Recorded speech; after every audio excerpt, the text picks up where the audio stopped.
Hello. Here is my speech on the floods in Venice from last week.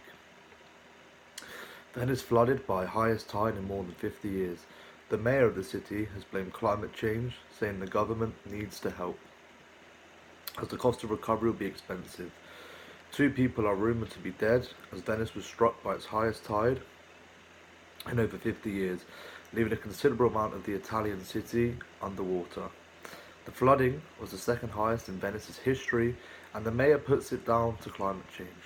According to officials, the tide peaked at 187 centimetres, in other words 6.14 foot, at 10 to 11 p.m. on Tuesday, just short of the 194 centimetres seen in 1966.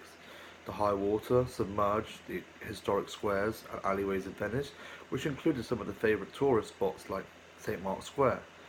A man in his 70s sadly died on the barrier island of Pellestrina after being electrocuted. Another person also died on the island, though we are yet to know the cause of death. At least that is what we have been told by the Italian news agency ANSA, amongst other reports. St. Mark's Basilica, parts of which date back to the 11th century, was flooded, with an official pointing to a risk of collapse during the worst of the flooding. Visitors had to make their way along temporary platforms above the water. Others wore weather good and sloshed through the floods.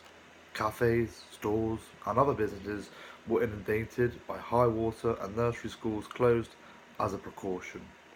St. Mark's Square had more than a metre, 3.3 feet of water, and St. Mark's Basilica was flooded for only the sixth time in 1,200 years, with 4 of them taking place in the last 2 decades.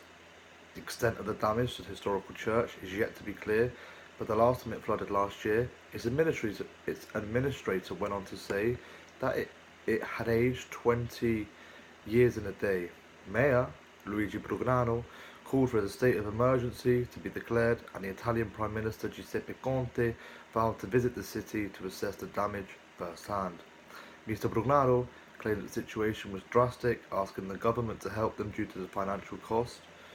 The high water is known locally as acqua alta, but even low levels can take their toll, eroding the foundations of buildings in the lagoon city.